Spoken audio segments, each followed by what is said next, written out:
I hope you're enjoying the Bears game right now because it's impossible to enjoy the Chicago Cubs offense.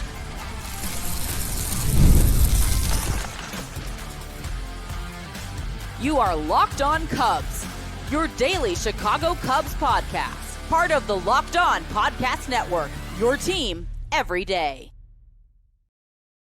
You are Locked On Cubs, part of the Locked On Podcast Network, your team every day. I'm Sam Olbert. I'm a lifelong fan, taking my passion into a discussion with you on all things Cubs. This episode is brought to you by Monarch Money. Take control of your finances with Monarch Money. Use code LOCKEDONMLB at monarchmoney.com for 50% off your first year.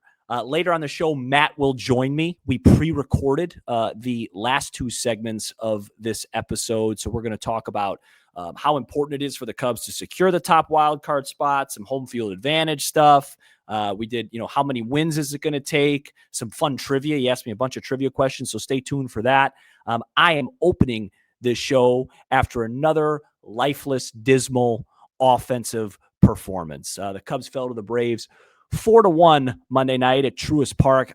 By the way, I don't remember the Cubs ever winning a series or coming close to it since the Braves moved from Turner Field. They beat them in the 2003 playoffs. But ever since they moved to Truist Park, remember in September of 23, they got swept in Atlanta. That was the beginning of that week and the end of that season. Last year, they lost a series. I remember they got swept there in the late teens. Just doesn't feel like they ever play well here. And Monday was no exception. Shohei Managa gave up 3 runs early. Then settled in and actually did a pretty nice job against a lineup that I think is a lot better than what their stats will show. But the story of the game is the offense. I don't know what else to tell you. I feel like a broken record. I come on here, I say the same things. I said last week I'd like to see Seiya get some time off. He continues to just hit the ball into the ground. He had one hit today, and it was on a pitch belt high that he hit it right into the ground. PCA made his return as a DH. Cubs had a chance. They had the bases loaded in the middle innings. When he came to the plate, he swung at a pitch about 6 inches off the plate, rolled over to first on the first pitch. Him, Seiya, Tucker, those guys have combined for 10 home runs in the second half of the season. 10 total, those 3 guys. And at some point, we could talk about, they need to get on base more. They need to bunt more. They need to hit and run more. At some point, the guys that got you here have to perform. And if they don't, it doesn't matter if Craig Counsell is Casey Stengel. It doesn't matter, right? Like you got to perform. The guys that got you to the dance have to be those guys. And it's just been a really long time. I know Tucker snapped out of it a little bit before his injury. Actually snapped out of it a lot. But you're just not going to hit when Michael Busch hasn't done anything in 2 weeks, when Seiya hasn't done anything in 2 weeks, when PCA hasn't done anything in a month and a half. And I know he's young and it's a long season and he's probably tired or whatever it is, but Swanson's done a nice job. Hap's been better lately. Horner's been the most consistent guy, but this team, it just feels like their ceiling is so low when they're getting this output out of Busch, Suzuki, PCA, and then Tucker. We learned before the game that Tucker was available, according to Counsell. If he was, I don't know why he didn't hit. The Cubs had a few chances late in this game, not a lot, to use him. I mean, they were down 2 runs with a man on second, 2 outs in the 7th inning, and Reese McGuire was up. That's a time to use Kyle Tucker and then bring in Kelly to catch. But these are all marginal things. I mean, at some point they got to hit, and they got to hit home runs. You know what I mean? They got to hit home runs. None of these guys. I mean, it's been really hard to watch, and it's the same thing over and over again. We could sit here and talk about, who's going to close in a wild card game and who's going to start and whatnot. What if Shohei Managa started a playoff game and went 6 innings and gave up 3 earned? That shouldn't feel like you have no chance to win.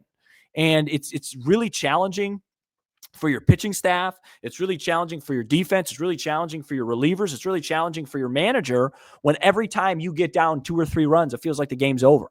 I was watching this game with my dad right before the Bear game. They couldn't even get us to the Bear game, and it was 3-0. And it's like, it felt like the game was over, and it's just not good enough. And I don't know if there's a lineup change that needs to be made, or like I said, I personally believe that Seiya Suzuki would really benefit from 2 or 3 days off because it worked a little bit for PCA and it worked a lot for Kyle Tucker.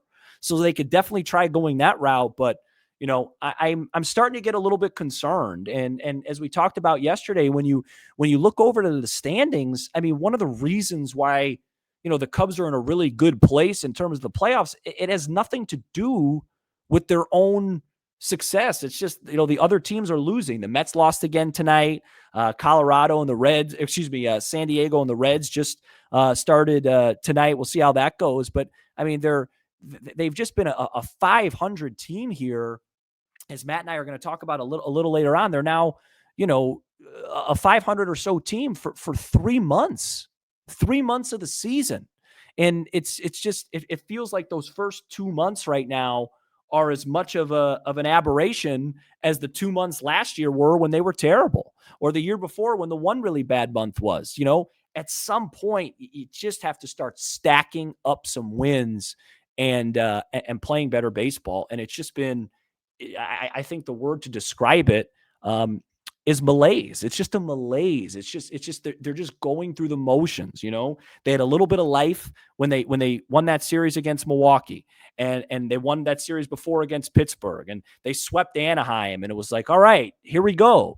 And then they get swept by the Giants, and then they win 2 out of 3 against the Rockies and Braves, and then lose 2 out of 3 to the Nationals, and then lose this opener. I told you yesterday I was very concerned about this series. This is the series, probably along with the Reds and Cincinnati, that worries me the most, because the Braves have talented players and they have talented pitchers. Elder has dominated the Cubs twice now. Strider's a guy that is not having a good year, but he's talented. And then Chris Sale on Wednesdays, probably a future Hall of Famer that you're going to have to go up against. So, just really concerning across the board. What can the Cubs do?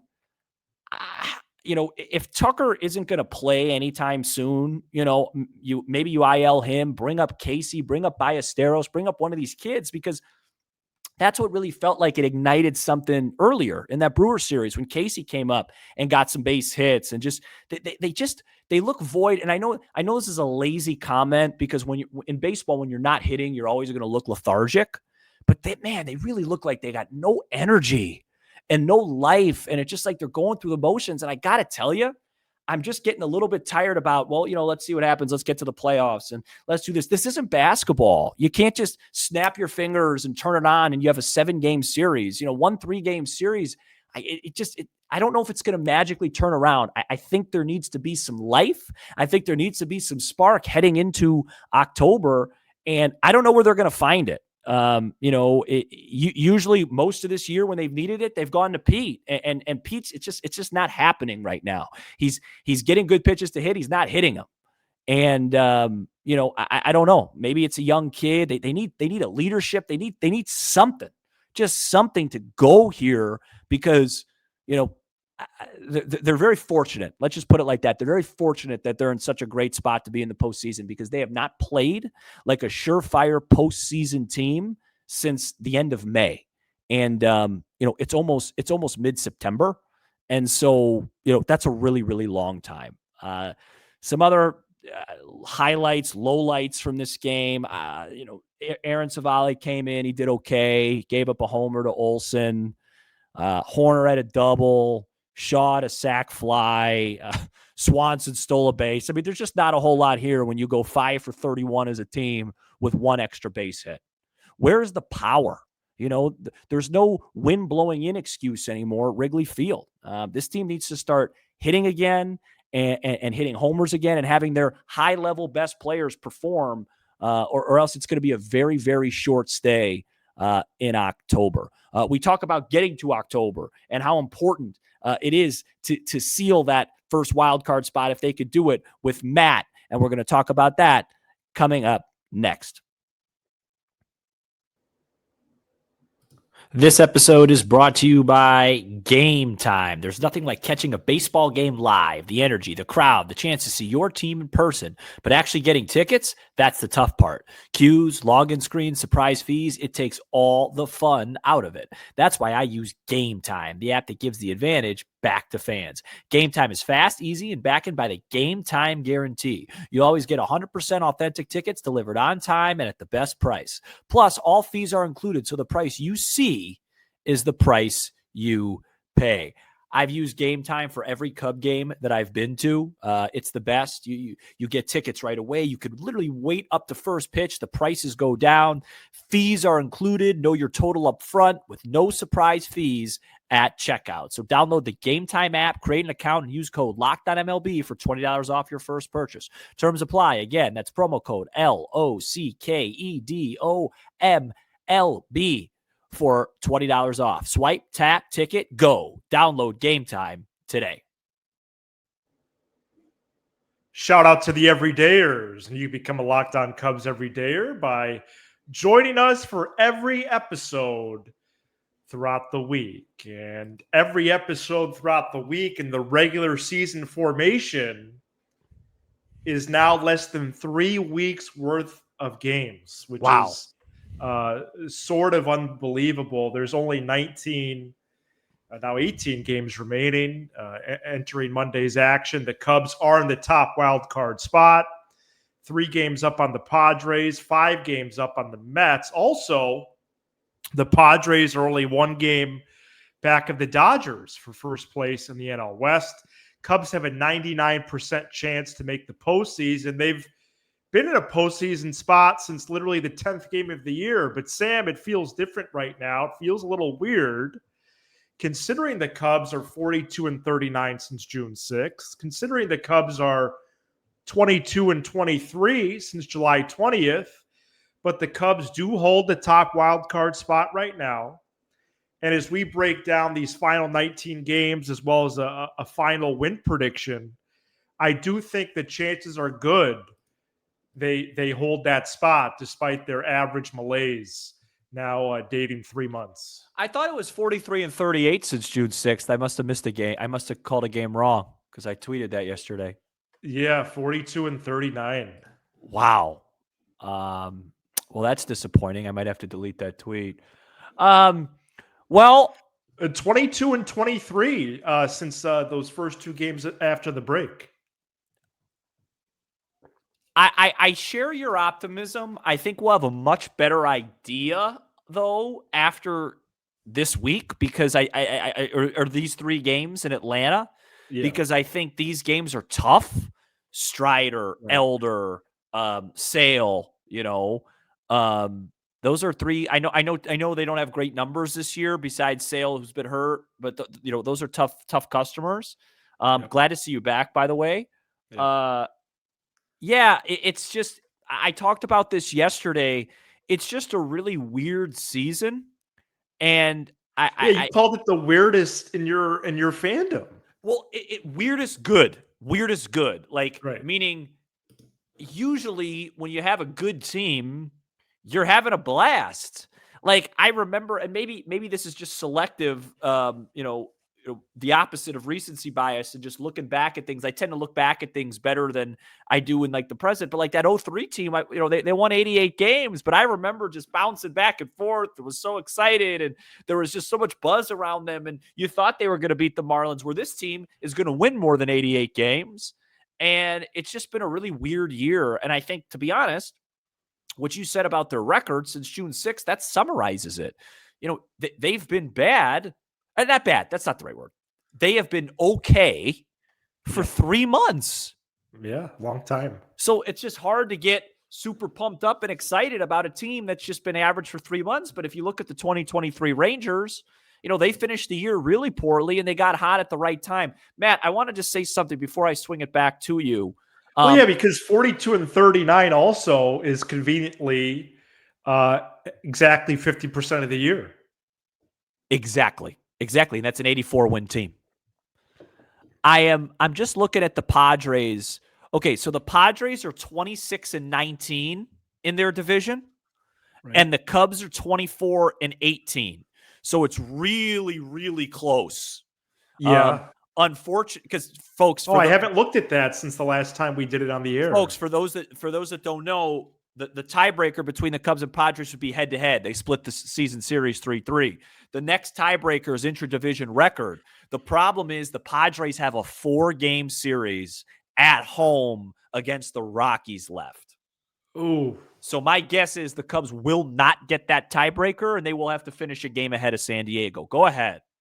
Yeah, well, that is critical because the Cubs have by no means run away with this wild card race. No. And also, how much are you looking at Dodgers results as a team to put in the convo? Or do you think it really is, as you said the other day, Cubs, Padres, Mets? No, you're right. I am looking at the Dodgers. I mean, the Dodgers have played so poorly.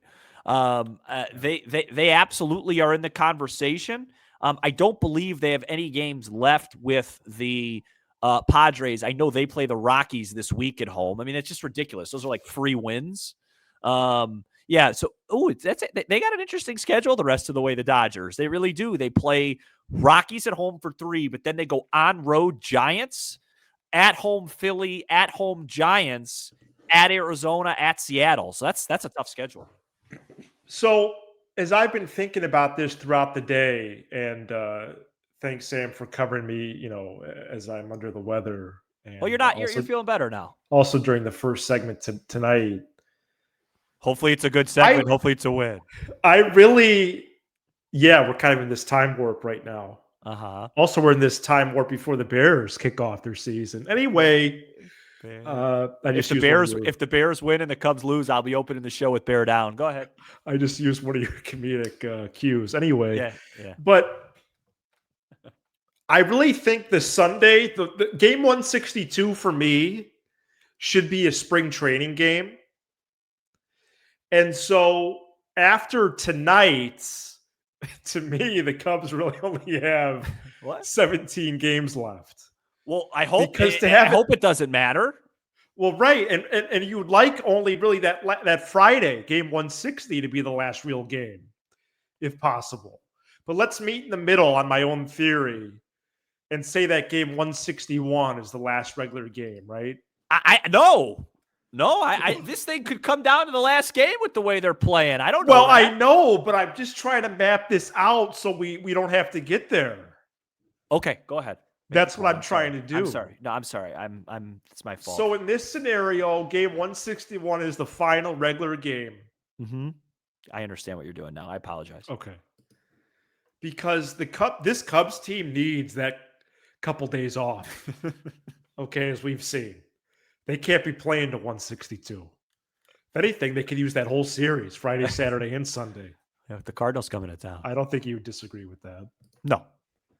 So they have 3 at the Braves, which is now 2 as we record in this, simulation. And then an off day Thursday. Then they go back to Wrigley just for a short homestand, 3 shortest of the season. Tampa. 3 versus the Rays, who have an outside shot at a wild card in the American League. 3 at the Pirates, 4 at the Reds, an off day, 3 against the Mets, and then depending on how you look at it with my theory, 1, 2, or 3 against the Cardinals. And can they go 11-7? Can they go over 18 games? Could they win a couple series? Really, 3. It have to be 3 series wins and a split with the Reds. Because maybe you lose this series with the Braves, Sam. Maybe you lose 3 or 4 to the Reds. Oh boy! But I just think, I'm not including Monday night's game now. If you could go 11-7 over the final 18, let's say they lose Monday, unfortunately, that gets you to 92 wins. That does it. I think that would do it. Would that secure the top spot? I think 93 is the number.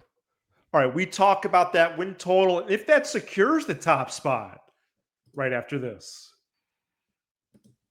This episode is brought to you by Monarch Money. Most people can't name all their financial accounts or even what they're worth, whether it's 401ks, properties, or investments. And when you don't have the full picture, you can end up leaving money on the table. That's why there is Monarch Money. It's an all-in-one personal finance tool that brings your entire financial life together in one clean, easy-to-use interface on your laptop or your phone. Monarch is built for people with busy lives. If you put off organizing your finances, Monarch is for you. Monarch does the heavy lifting for you. You can link all your accounts in minutes, see clear data visuals, get smart categorization of your spending, and finally feel in control of your money without ever touching a spreadsheet. You can identify that you aren't saving as much as you thought, like I identified, because all I do is spend money on food delivery services instead of driving the 7 minutes to go get the food. That stuff starts to add up. Maximizing investments, increasing your savings rate, easily reviewing finances with your partner and or advisor, keeping a clear review of your financial health week to week. So don't let financial opportunities slip through the cracks. Use code LOCKEDONMLB at monarchmoney.com in your browser for half off your first year. That's 50% off your first year at monarchmoney.com with code LOCKEDONMLB. Make sure you're subscribed to Locked On Cubs. That way you don't miss any of the great Cubs content we've got for you. That includes the Cubs postcast with Joe George, live after the final out of every game. So, Sam, you think 93 wins is the sweet spot? Yeah, and I wanted to ask you, how important to you is home field advantage in that 3-game series? It's critical. Okay. It's critical. I am still optimistic about them advancing to Milwaukee. Really? Okay. But I really think that lies in where the wild card series is played. So if they have to go to LA or San Diego or Queens, it's hard to see a path to them winning that series right now. Right. Yeah, I'm really curious what the line would be. Cubs, just the most likely outcome is Cubs Padres, right? And, who starts game 1 for San Diego? I'm not really familiar with their whole situation. I know King's their best guy, but he's hurt, isn't he? Yeah, he's coming back this week. Okay, so it'd probably be him then, right? Yeah. So like King and Boyd. King Boyd or King Imanaga at Wrigley Field. What's the line on that? My guess would be Cubs minus 120-ish. I was gonna guess 120. And my guess would be is if it's on the road, I think it'd be San Diego minus maybe even 130. I was gonna say 140. Yeah, no, you're right. So I'm just putting in the difference of the home field advantage there of how important that could be for the Cubs. Because think about it tonight, for example, the Cubs are on the road in Atlanta. It's Elder Shota, right? Yeah. I think the Cubs are like minus 125 on the road. So imagine and that's against a far inferior team this season. So yeah, I mean, home field advantage matters. Also, Tuesday is Horton Strider, and you see Wednesday is Tyone Sale. Yeah, I saw that. There's a lot of and then we got a lot of the Palencia on the IL. Yep, and Kyle Tucker is apparently available, but still not starting. Yeah, Tucker available off the bench. PCA's getting the start tonight. Palencia, the news on that, it just came out right before we started. They're reevaluating in 3 days. That doesn't sound great. But speaking of 3 days, you can only backdate on the IL 3 days. Right. And so the Tucker to IL thing, that's over? I think it has to be now, yeah. Okay. But he might as well have been. Or Casey and right. Because he last played Tuesday. Right. It was because I was solo. Yeah, it was a solo Tuesday show. of last week. Yeah, that's right. All right, I got a few trivia questions here. Oh boy. When was the last? This is really a softball to warm you up. Okay. When was the last time the Cubs won 92 games? 92 on the dot, or at least 92? At least 92, yeah. Yeah, 17. Oh, excuse me, 18. Yeah, 2018. You remember what they won? 95 and 18. I think it was 92 and 17. And then I think it was 103 and 16, 97 and 15. Yeah, quite a 4-year stretch right there. Wow. And then Very all the good. way down to 83, I believe, in 19. Yeah, 84. 84, sorry. Caleb Thielbar and Brad Keller entered Monday with ERAs of 2.12 and 2.17, respectively, on the season. Mm-hmm. For a reliever having made at least 54 appearances, which is 1/3 of the year, Yeah. those guys have the lowest reliever ERAs since who? Yeah, so Chapman didn't pitch enough. No. Because his ERA with the Cubs, I think, was in the ones. And interestingly, these there's also like some teammate ties here. Oh, that's a great question, Matthew. Which I didn't realize until I looked it up. But It wasn't Wade Davis, was it? no. Okay. I mean, Keller and Thielbar are doing, I mean, these guys have low ERAs.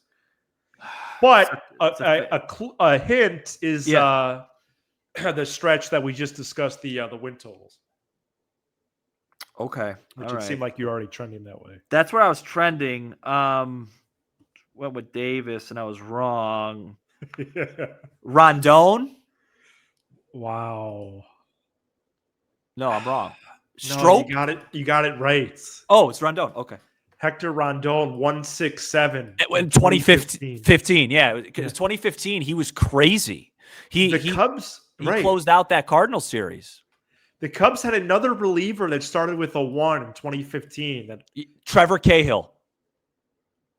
Well, 54 plus games. It wasn't Cahill. Oh, okay. I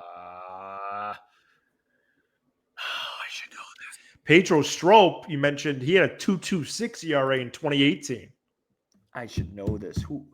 54. Steve Cishek, 2.18 in 2018. But who was this other guy in 2015? 1.99 ERA. Oh, boy. I feel like this is a bad miss. I'm just trying to think. No, it's not.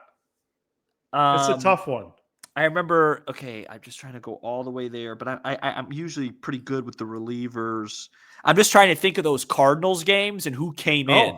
Okay. And I remember a lot of Cahill. I remember a lot of Rondon, and I'm missing it.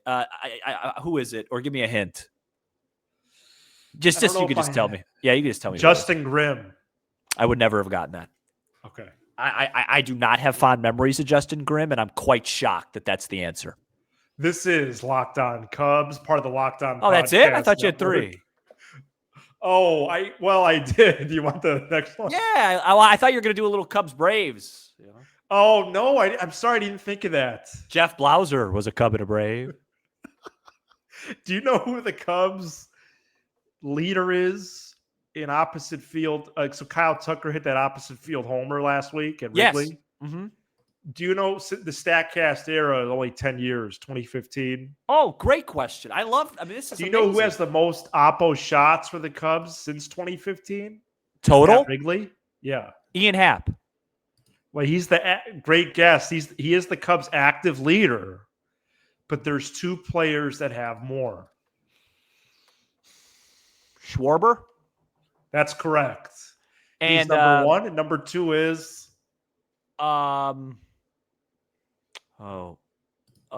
Rizzo? Nope. It's gotta be a lefty. No. Javi Baez. Yeah, correct. Okay.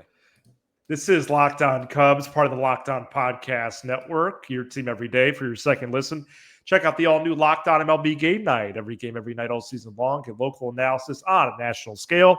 Find MLB Game Night on the Locked On MLB channel on YouTube or wherever you listen to podcasts. All right, we'll be back after Cubs Braves on Tuesday. He's Sam Olber. I'm Matt Cozy. This is Locked On Cubs. Shout out to Matt Cozy and Sam Olber, hosts of my favorite podcast, Locked On Cubs.